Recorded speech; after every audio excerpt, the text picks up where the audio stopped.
Hello, Matthew Legge is joining us today. He's written this book, Are We Done Fighting?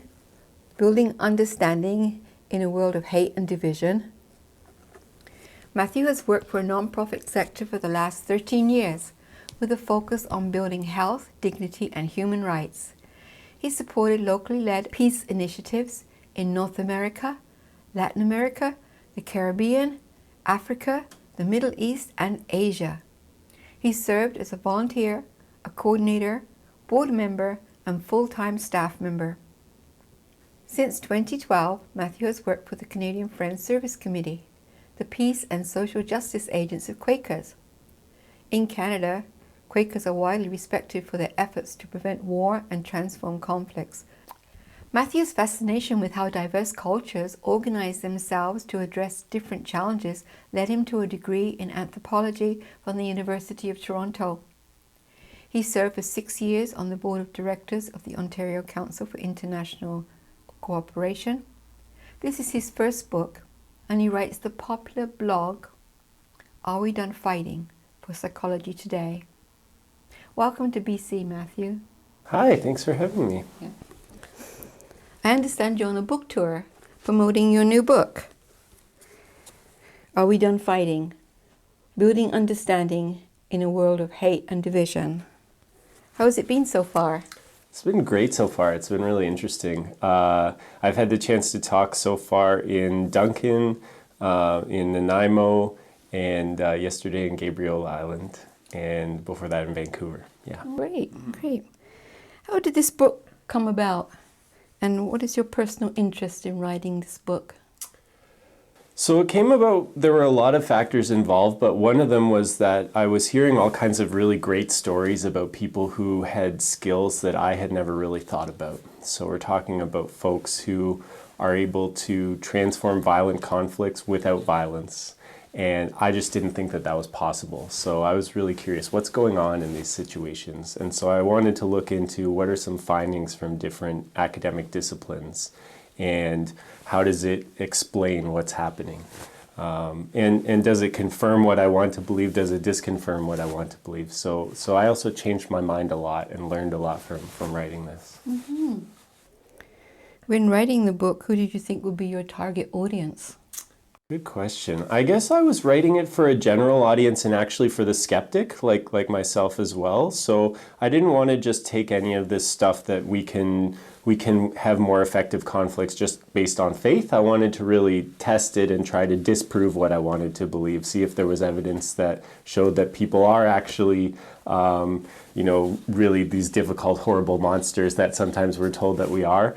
And the evidence that I found suggests a wide range of phenomena. There was very few things that are all good or all bad. There's a lot of gray area.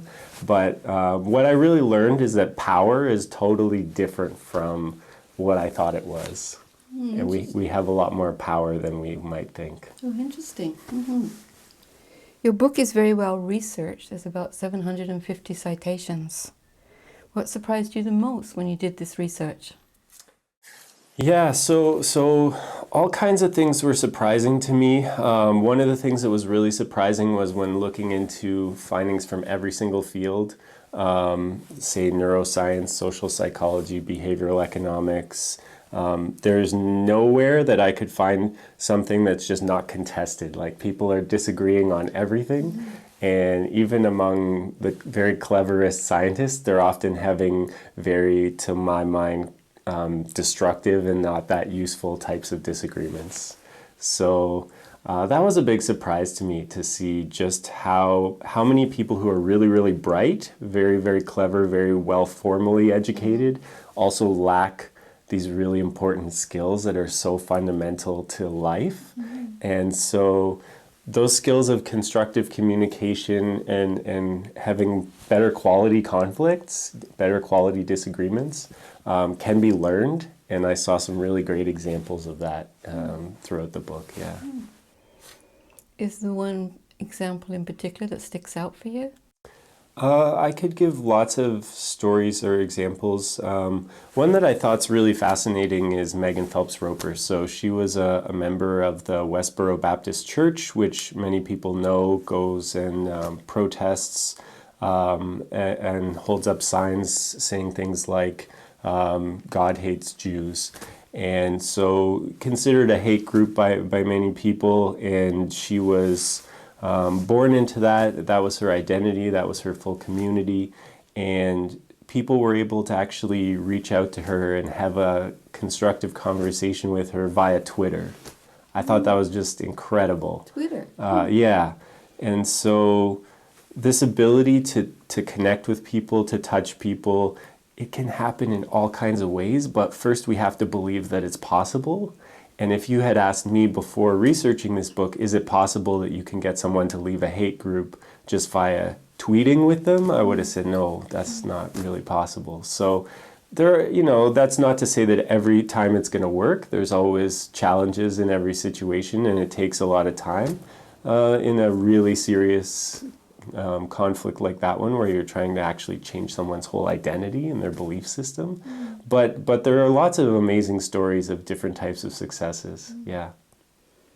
So when they did these tweets, so they were just asking her questions? Is that how it worked? Yeah, so there were a lot of people on Twitter, as you can imagine, who were just angrily tweeting at her that, she's an evil person and she shouldn't be doing what she was doing. And the thing is, if you believe that what you're doing is righteous, which almost all of us do believe that for whatever reasons, it's very easy to discount somebody who's just saying, oh, you're being evil and so on, because actually they kind of help you to strengthen your identity, because you see yourself as then you're a righteous outsider who's being tarred and feathered or attacked for whatever view you want to hold, right? So those people didn't do anything to change her mind in just attacking her and insulting her. But there were other people on Twitter who were actually being more constructive, and they were showing some curiosity, and they were approaching her to ask and to find out, how did you come to believe these things? And so they weren't just attacking, they were also having conversation about her as a person and building up some level of connection with her. And this was a slow process. It took a long time. Interesting. So your book discusses nonviolent approaches to social change. What do you say to people who don't believe that nonviolence would work? Right, yeah. Nonviolence and social change is a really interesting one, because our common sense would be that governments aren't going to take you very seriously unless you have guns. We're talking about overthrowing dictatorships, let's say, for example.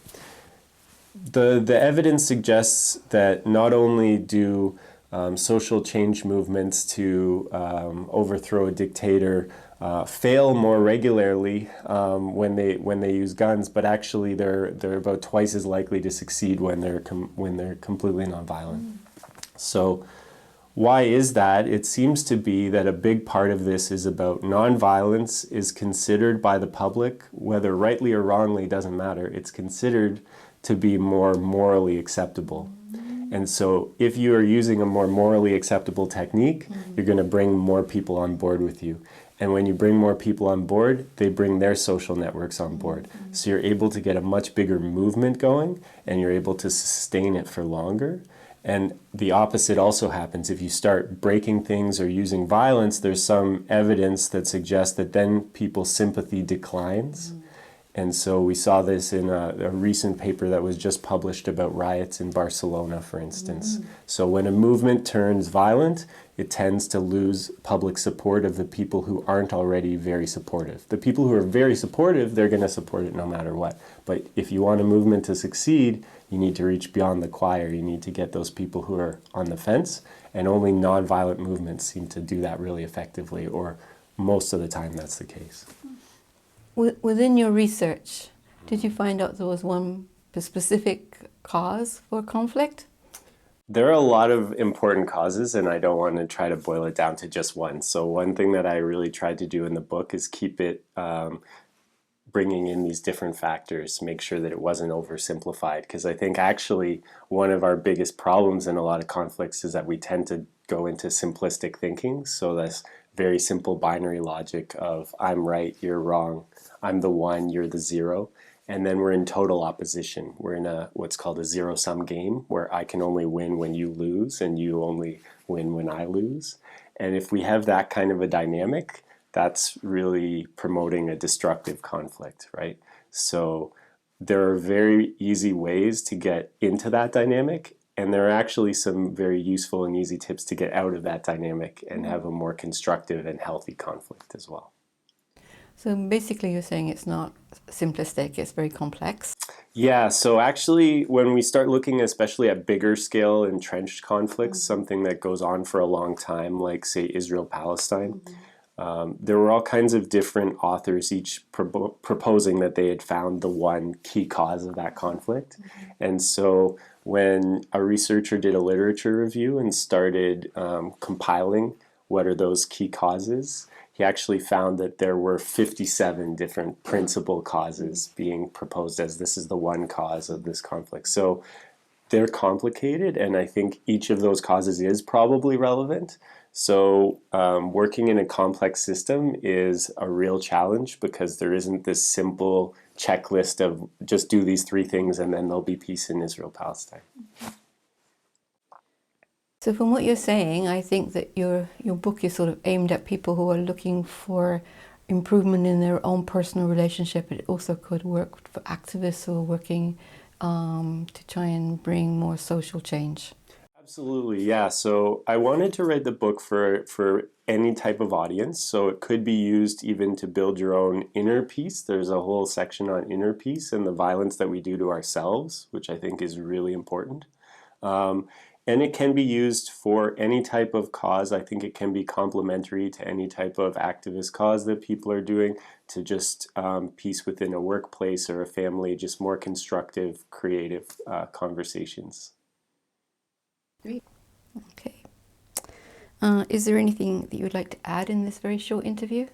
No, just there's a lot of content in the book on all kinds of topics, and I want folks to know that it's really designed to be useful for readers. So the purpose is that you can pick it up and you can make use of it right away. There are short chapters with tips at the end, so you can put them into your daily practice right away. And there's also activities, so you can use it in a study group and really have a rich learning experience, which is, I think, the ultimate goal. If you want to get the most out of the book, then experience it, practice it, do it in a study group, and I think you'll have a great experience. And where can people find out more about this book? It's available on arewedonfighting.com. You can download a free chapter, and it's available on all of the online bookstores. You can get it in an ebook or a print copy, and some in-person brick and mortar bookstores have it as well. Great. Well, thank you very much for joining us. Thank you.